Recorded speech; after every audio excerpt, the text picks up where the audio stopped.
आता आपल्याला एक शेवटचा टॉपिक आपला राहिलेला आहे आपला पूर्ण प्लेलिस्टमधला, pressure and it's measurement. Okay, पण हा टॉपिक खूप इम्पॉर्टंट आहे, हा टॉपिक खूप महत्त्वाचा आहे. फक्त मी जे शिकवतो त्याच्यावर पूर्ण बारकाईने लक्ष द्या, तो टॉपिक तुमचा पूर्ण क्लिअर होऊन जाईल. ओके, आता प्रेशर आणि मेजरमेंटमध्ये आपल्याला काय करायचं आहे, सगळ्यात महत्त्वाचा पहिला टॉपिक जो आपला आहे तो म्हणजे प्रेशर. काय शिकणार आहे आपण?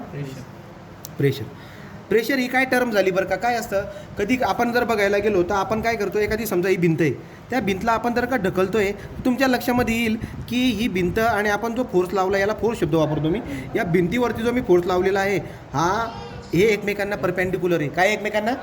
याचा अर्थ हा सरफेस आणि हा जो फोर्स लावलेला आहे हे दोघं एकमेकांना 90 डिग्रीमध्ये आहे, एकमेकांना परपेंडिक्युलर आहे, एकमेकांना नॉर्मल आहे. एकमेकांना काय? मग आता विषय असा होतो की जर समजा हा फोर्स 10 न्यूटनचा राहिला असता बाळांनो, आणि हा जर का एरिया इकडचा, हा जो एरिया ज्याच्यावर लागतंय हा एरिया जर का समजा 5 मीटर स्क्वेअरचा राहिला असता, तर मी कसं बोललो असतो, 10 न्यूटनचा फोर्स 5 मीटर स्क्वेअरच्या एरियावरती लागतोय. काय बोललो असतो मी, समजलं का? तो 10 न्यूटनचा फोर्स 5 मीटर स्क्वेअरच्या एरियावरती लागतोय असं मी बोललो असतो ना. पण असं बोलणं जरा मूर्खपणा आहे. मग आपण काय करत असतो, आपण हे फोर्स आणि हा एरिया या दोघांचं कॉम्बिनेशन करून एक टर्म मानतो जिचं नाव आहे प्रेशर. जिचं नाव काय? प्रेशर. काय माता? It is the ratio of, हा डिफिनेशन तुम्हाला प्रत्येक वेळेस येते, define pressure and it's SI unit. Okay का? तो परीक्षेमध्ये कंपल्सरी येतो. काय डिफिनेशन आहे? It is the ratio of force per unit area कसा असतो? Force per unit normal area. बघा, फोर्स आणि एरिया एकमेकांना परपेंडिक्युलर असायला पाहिजे, नॉर्मल नाही राहिली डेफिनेशन लक्षात. It is the ratio of force per unit normal area is called as a pressure. बरं बाळांनो, प्रेशर कसं दाखवणार? Pressure is equal to force per upon area. Force upon, तुम्हाला माहीत असायला पाहिजे, तुम्ही लहान नाही राहिले आता. फोर्सचं युनिट काय आहे पवन? फोर्सचं युनिट काय आहे? SI unit. आपण बघायला गेलो तर फोर्स कशामध्ये मोजतात? न्यूटन. आणि एरियामध्ये एरिया कशात मोजतात? Metre square. तर तुमच्या लक्षात आलं की न्यूटन पर मीटर स्क्वेअर हे SI युनिट कोणाचं झालं? प्रेशर. तो हे डिफिनेशन लक्षामध्ये ठेवायचे आहे. दुसरा पॉईंट आपण डिस्कस करणार आहोत तो म्हणजे टाईप ऑफ प्रेशर. दुसरा पॉईंट काय आपला? Type of pressure. आणि या टाईप ऑफ प्रेशरवरून आपल्याला गणितं पण विचारतील, लक्षात राहू द्या. प्रेशरचे प्रकार किती आहेत? मग प्रेशरचे प्रकार किती, त्याची यादी बनवूया आणि त्याचा आपल्याला परीक्षेमध्ये प्रश्न विचारतोय ते बघूया. ओके, काय बघा, टाईप ऑफ प्रेशर बघायचं आहे. एक नंबरचा प्रकार आहे आपल्याकडे प्रेशरचा आपल्याकडे, तो म्हणजे ॲब्सोल्यूट झिरो प्रेशर. कुठला? Absolute zero pressure. परीक्षेत विचारेल का सर? हो, ॲब्सोल्यूट झिरो प्रेशरची डेफिनेशन विचारेल बाळा तो. ॲब्सोल्यूट झिरो प्रेशर कोणाला बोलतात? जेव्हा, आता बघा, आपल्यावरती हवेचा दाब आहे की नाही? आपल्याच्या आजूबाजूला हवा आहे, या हवेचा दाब आपल्या बॉडीवर लागतोय, याचा अर्थ हवेचा प्रेशर आपल्यावरती आहे. तो मी काय बोलतोय, आपल्यावरती हा जो प्रेशर आहे कशामुळे लागतोय? हवेमुळे. कशामुळे लागतोय? ऐका आता, जर इथे हवेचे मॉलिक्यूल राहिले नाहीत, मी परत सांगतो, इथे जर का हवेचे मॉलिक्यूल राहिले नाहीत म्हणजे प्रेशर आपल्यावर लागणारच नाही. हवेचे मॉलिक्यूल म्हणजे मला काय म्हणायचं आहे, जेव्हा हवेचे मॉलिक्यूल प्रेझेंट राहत नाही तेव्हा जो प्रेशर लागतो त्याला बोलतात ॲब्सोल्यूट झिरो प्रेशर. नाही समजलं का? काय बोललो बरं?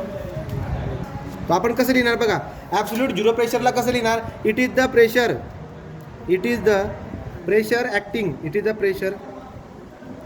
Acting on surface in contact when there is no air molecule present. ही रिव्हिजन आहे, ठीक आहे? Molecule present. Surface in a contact when there is a no air molecule present, ठीक आहे? तर ही वाले झाली ॲब्सोल्यूट झिरो प्रेशर. म्हणजे तुम्हाला काय कळतं याच्यावरून? काय सांगतोय बघा, ही समजा एखादी रूम आहे, या रूममध्ये आता समजा एखादा व्यक्ती, ठीक आहे? हा व्यक्ती जो आहे आता याच्यावरती हवेचे मॉलिक्यूल जे आहे ते प्रेशर लावत आहे. पण जर तुम्ही ते व्हॅक्यूम वगैरे जर क्रिएट केला आणि सगळे एअरचे मॉलिक्यूल जर बाहेर काढून टाकले तर आता एकही एअरचे मॉलिक्यूल राहणार नाही. याच्यावरती जो प्रेशर लागणार आहे त्याला बोलणार ॲब्सोल्यूट झिरो प्रेशर. ओके का? ठीक आहे. 2 नंबरचा प्रेशरचा प्रकार असतो आपल्याकडे, तो म्हणजे absolute pressure. Absolute zero pressure आहे. आता काय? ॲब्सोल्यूट प्रेशर कोणाला बोलतात? अरे जेव्हा एअरचे मॉलिक्यूल न होते, हे बघा, आता हा एक कंटेनर आहे समजा, किंवा एक रूम आहे समजा, आणि इथं आपण काय केले, अशी ओपनिंग करून ठेवलेली.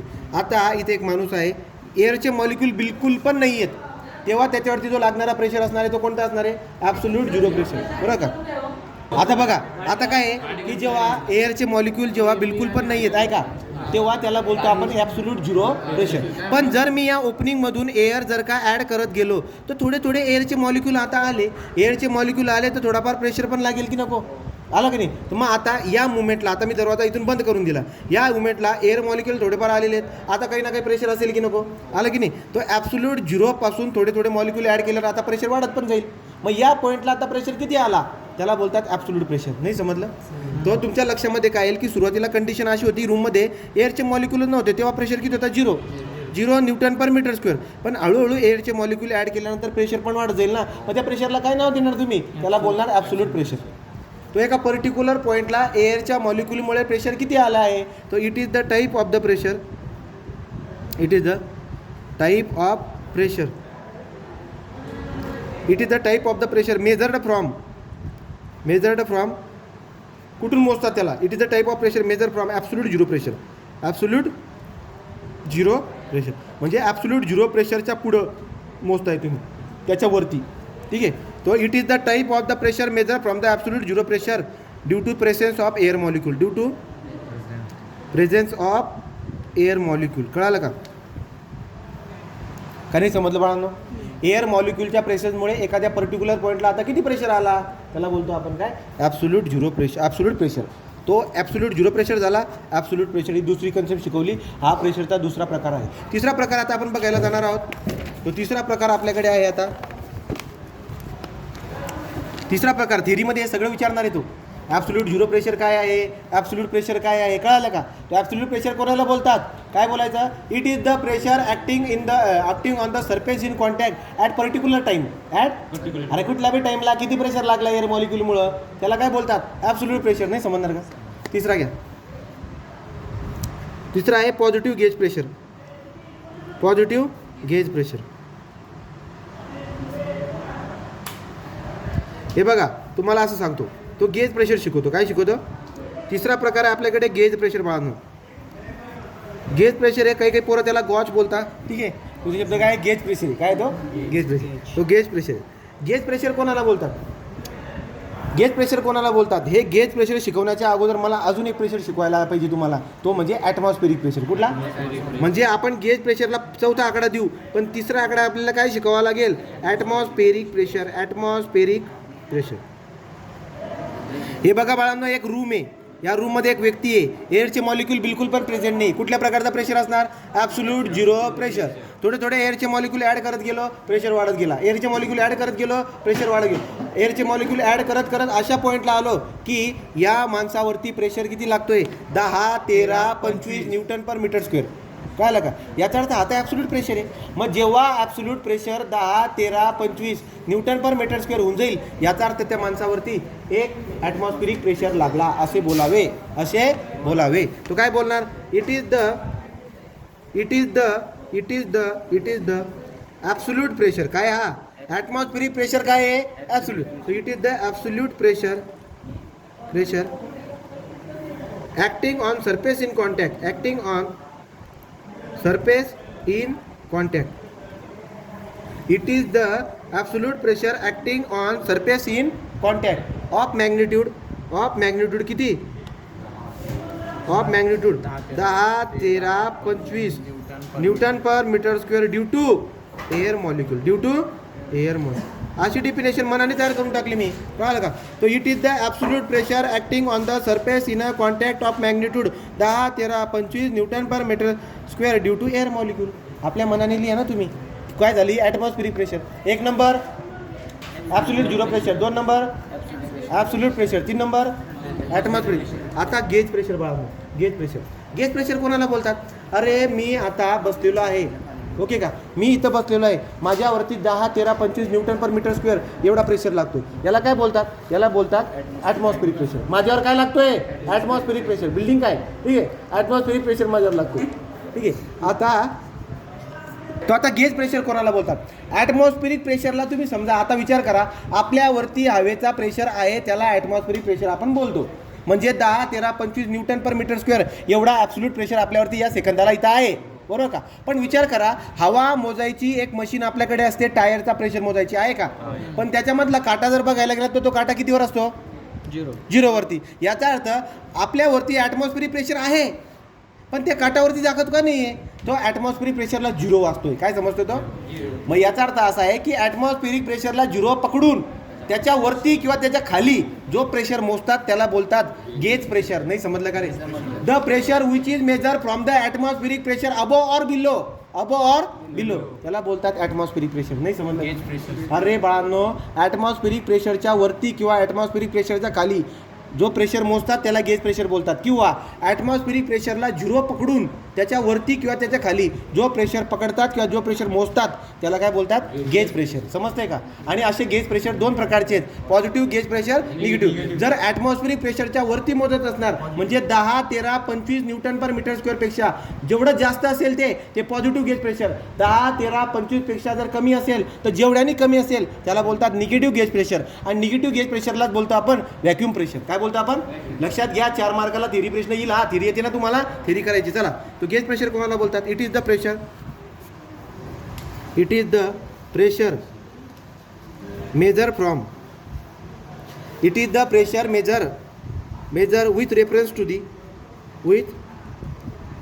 To atmospheric pressure above or below. लक्ष द्या, atmospheric pressure above or below is called as gauge pressure. याला काय बोलतो आपण? It is the pressure measure with reference to the atmospheric pressure above or below. नाही समजलं? अरे ॲटमॉस्फिरिक प्रेशरला रेफरन्स पकडून वरती किंवा खाली जो प्रेशर मोजतात त्याला बोलतात ना gauge pressure. There are 2 type of gauge pressure. आता 5वा आकडा टाकतो, पॉझिटिव्ह गेज प्रेशर. पॉझिटिव्ह, त्याला सांगा पॉझिटिव्ह गेज प्रेशर कोणाला बोलतात? Positive gauge pressure, positive gauge pressure कोणाला बोलतात बाळाओ? वरती ॲटमॉस्फिरिक प्रेशरच्या वरती जो प्रेशर मोजतात त्याला बोलतात पॉझिटिव्ह गेज प्रेशर. म्हणजे 10, 13, 25 पेक्षा जेवढी व्हॅल्यू जास्त असेल ती काय असणार? Positive gauge pressure. तो काय बोलणार बघा? पॉझिटिव्ह काय बोलणार? It is the pressure major above atmospheric pressure. It is the pressure major above atmospheric pressure is called as positive gauge pressure. त्याला काय बोलतो आपण? Positive gauge pressure. ओके का? बोला. ॲटमॉस्फिरिक प्रेशरच्या वरती फॉर एक्झाम्पल घेऊन आपण बाळांनो, मी तुम्हाला बोललो की ॲब्सोल्यूट प्रेशर जो आहे ना, ॲब्सोल्यूट प्रेशरची व्हॅल्यू आहे 10, 13, 36 न्यूटन पर मीटर स्क्वेअर. लक्षात राहू द्या, या न्यूटन पर मीटर स्क्वेअरला दुनिया पास्कल बी बोलते. काय बोलते? याचा अर्थ ही व्हॅल्यू अशी राहिली असती 10, 13, 36 पास्कल. कळते का? 10, 13, 36 पास्कल असं बी राहिली असते. ओके का? बोला. ओके का? बोला. ठीक आहे. आता मला सांगा, ही व्हॅल्यू 10, 13, 25 पेक्षा ही ॲब्सोल्यूट व्हॅल्यू आहे, ही ॲब्सोल्यूट प्रेशर आहे. ॲब्सोल्यूट प्रेशर आहे. ॲब्सोल्यूट प्रेशर किती असल्यावरती आहे की ॲटमॉस्फिरिक प्रेशर असतो? बरोबर. त्याच्यापेक्षा कितीने जास्त आहे? 11ने. कितीने? 11. 36 आहे ना, तो 11ने जास्त आहे. याचा अर्थ पॉझिटिव्ह गेज प्रेशर किती आला? तो पॉझिटिव्ह गेज प्रेशर जो आलाय बाळा हो, तो आलाय 11 न्यूटन पर मीटर स्क्वेअर बोला, किंवा 11 पास्कल, किंवा काय बोला? 11 पास्कल. क्लिअर आहे का तुम्हाला? पण निगेटिव्ह गेज प्रेशरला काय बोलणार आता? 3 नंबर. याच्या पुढे काय आहे? तो हे 5 झाला, 5 नंबर, 6 नंबर. तो शेवटचा प्रेशर आपल्याकडे निगेटिव्ह गेज प्रेशर. काय आहे? Negative gauge pressure.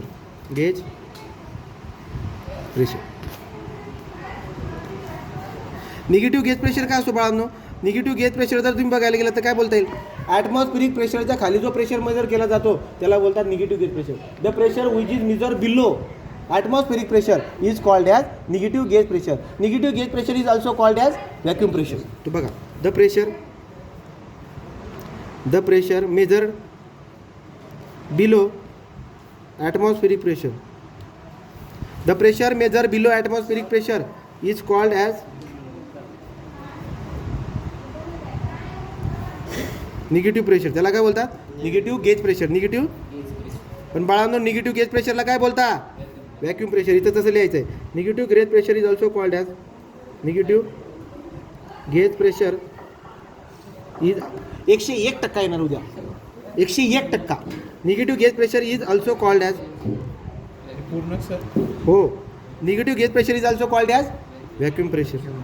आणि बाळांनो, याची तुम्हाला आकृती काढावी लागेल. आता एवढं लिहिलं ना, व्हॅक्यूम प्रेशर. याची तुम्हाला आकृती काढता आली पाहिजे. कशी काढायची सर आकृती? कशी काढायची सर? हे बघा, हे बघा रे, ठीक आहे ना, या पद्धतीने ॲक्सिस काढायची.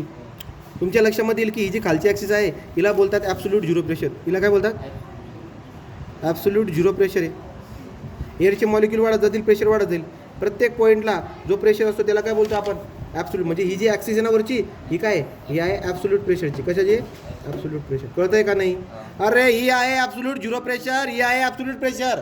जेव्हा absolute pressure 10, 13, 25 newton per metre square झाला तर यालाच बोलतो आपण 1 ATM. काय बोलतो आपण? ठीक आहे ना. हां, तो बघा आता याला बोललो मी ॲब्सोल्यूट प्रेशर. वाय ॲक्सिसवर काय दाखवतात? Absolute pressure. एक्स ॲक्सिस काय आहे? Absolute zero pressure. नाही समजलं का? आता याच्यावरती जो प्रेशर मोजणार हा असणार पॉझिटिव्ह गेज प्रेशर. हा काय असणार? ही व्हॅल्यू एवढी, इथून तर एवढी व्हॅल्यू बघा ही. हिला बोलतो पॉझिटिव्ह गेज प्रेशर. काय बोलणार? Positive gauge pressure. आणि याच्या खाली जे मोजतो बाळांनो हिला काय बोलतात? Negative gauge pressure. बोला क्लिअर आहे का तुम्हाला? क्लिअर आहे का? बोला क्लिअर आहे का? क्लिअर आहे का? हे ओके. हे झालं प्रेशर. तो प्रेशर म्हणजे काय, त्याची SI युनिट काय आहे, प्रेशरचे प्रकार पण तुम्हाला सांगून झाले. आता आपण जाणार पुढच्या ठिकाणी. पुढचा असतं आपल्याकडे पास्कल लॉ. पुढचा काय असतो?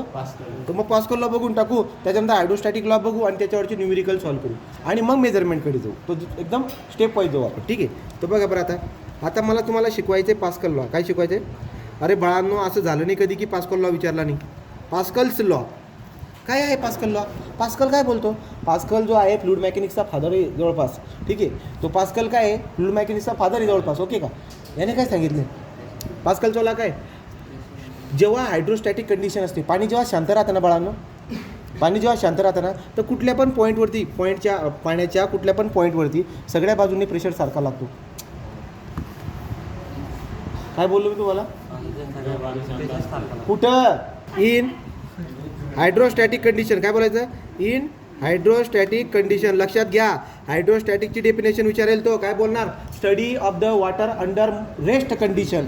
Study of water under rest condition. West काय? वेस्ट बाळा, rest condition. Study of the water under rest condition is called as hydrostatic. त्याला हायड्रोस्टॅटिक बोल.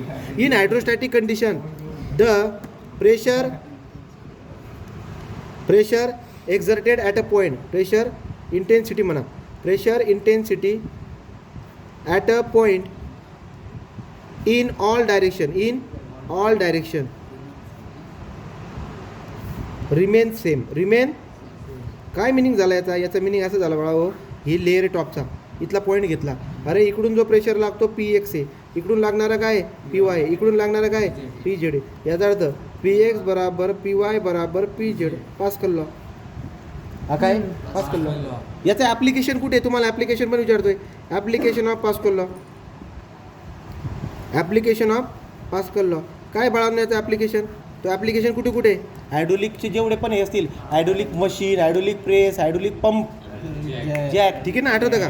तो हायड्रोलिक क्रेन, पुढे हायड्रोलिक जॅक, हायड्रोलिक लिफ्ट, पुढे pump, hydraulic press, ETC. Okay का? तर एवढं तुम्ही लिहू शकतात ना बाळा, एवढं लिहू शकता की नाही? तो ॲप्लिकेशन लिहा, डायग्राम काढा, डेफिनेशन लिहा. Pascal law is over. Pascal law is clear आहे का सगळ्यांना? चला पुढचा आता बघणार आहे आपण हायड्रोस्टॅटिक लॉ. काय बघणार आहे आपण बाळांनो? तो हायड्रोस्टॅटिक लॉ बघायचा आहे. तो प्रेशर टॉपिक आपण कव्हर करून टाकतो जो आपला हायड्रोस्टॅटिक लॉ होऊन जातो. पण त्याच्यानंतर आपल्याला काय शिकावं लागतं? मेजरमेंट. काय शिकावं लागतं? मेजरमेंट. बघा तो मग आता आपण काय करणार आहोत, याला बोलणार काय बोलणार आहे? Hydrostatic law.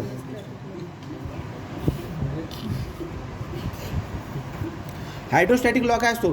पाण्याच्या सरफेसपासून जशी जशी उंची वाढत जाते प्रेशर इंटेन्सिटी देखील वाढत जाते. कळलं का काय बोललो? The pressure intensity increases from the free surface. क्या pressure intensity increases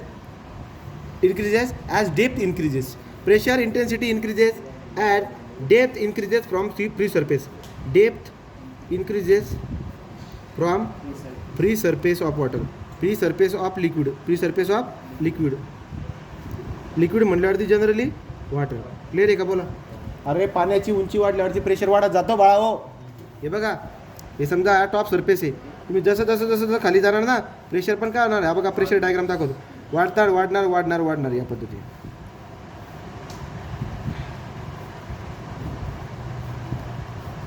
टॉपला प्रेशर किती असतो 0. बॉटमला किती असतो pressure is equal to rho G h. H म्हणजे काय इथून तर इथपर्यंतची उंची आहे एच. कसं आलं काय बोलला तुम्ही pressure intensity increases as a depth increases from the surface of the liquid. Okay का याचा अर्थ pressure intensity is directly proportional to the h. H म्हणजे हाईट. एच म्हणजे काय मग बघा बाळांनो मला सांगा पी इज इक्वल टू हा कॉन्स्टंट जर इथून काढला तुम्ही तर काय होऊन जाईल माहिती आहे का गॅमा एच. काय होऊन जाईल p is equal to rho G h. कळते का p is equal to rho G h. P is equal to rho G h. Okay का ठीक आहे.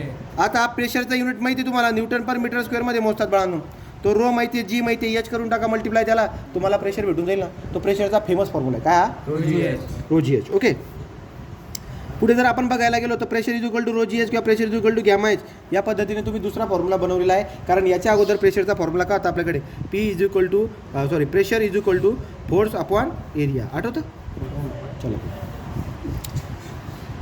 तो हे झालेलं आहे. आता मी काय म्हणतो अजून आता हायड्रोस्टॅटिक लॉ झाल्या तो एक टर्म आपल्याला विचारून टाकतो ज्याचं नाव आहे प्रेशर हेड. काय आहे प्रेशर हेडची डिफिनेशन विचारतो त्याचं एस आयमध्ये दिलं तर 2 मार्क देतो तो आपल्याला. तो प्रेशर हेड काय बघा प्रेशर हेड एचने दाखवतो एच आहे ना हे बघा एच. मला सांगा it is the ratio of लिहून टाकतो पहिले it is the ratio of ratio म्हणजे भार कोणाचा it is the ratio of pressure intensity p to the unit weight करा ना बाळा. म्हणजे काय तुम्हाला एच काढायचं ना रोजीला इकडे फेका याचा अर्थ h is equal to p divide by rho g आणि रोजीलाच काय बोलतो गॅमा पी बाय गॅमा असं करता येईल ना. आणि याचं एस आय युनिट काय अरे हेड म्हणजे उंची ती उंची कशात मोजणार मीटरमध्ये. एस आय युनिट काय आली त्याची मीटर एम. ओके का बोला नाही जमणार सांग रे प्रेशर हेड म्हणजे काय. आता ही जी हाईट बोलतोय मी ज्याला प्रेशर हेड बोलतोय नेमकं आहे काय एक पाईपलाईन आहे. या पाईपलाईनमध्ये पाणी फुल वाहत आहे. इथे जर खड्डा पाडला तर बाळा पाणी वरती जाईल ना. ही जेवढी उंची वरती जाईल त्याला काय बोलतो आपण प्रेशर हेड. त्याला काय बोलतो आपण आलं का. तो प्रेशर हेडला कसं डिपेंड केलं it is the ratio of pressure intensity to the unit weight p by rho g. असं करा मीटरमध्ये येऊन जाईल ना एस आय युनिट काय त्याचं मीटर. क्लिअर आहे का. तो हा एक पहिला भाग आपला कवर होऊन जातो. तुम्हाला आता बेसिक म्हणून स्पेसिफिक ग्रॅव्हिटी पण यायला पाहिजे आणि याच्यावरती 4 मार्काची गणित विचारतो. आता ही थिअरी झाल्यानंतर आपण याच्यावरची गणितं बघूया आणि मग आपला शेवटचा टॉपिक राहतो प्रेशर अँड मेजरमेंटमधला मेजरमेंट. मग त्याच्यात पिझोमीटर शिकावं लागतं मॅनोमीटर शिकावं लागतं आणि त्याची गणित आपल्याला बघावे लागतं. स्टॉप.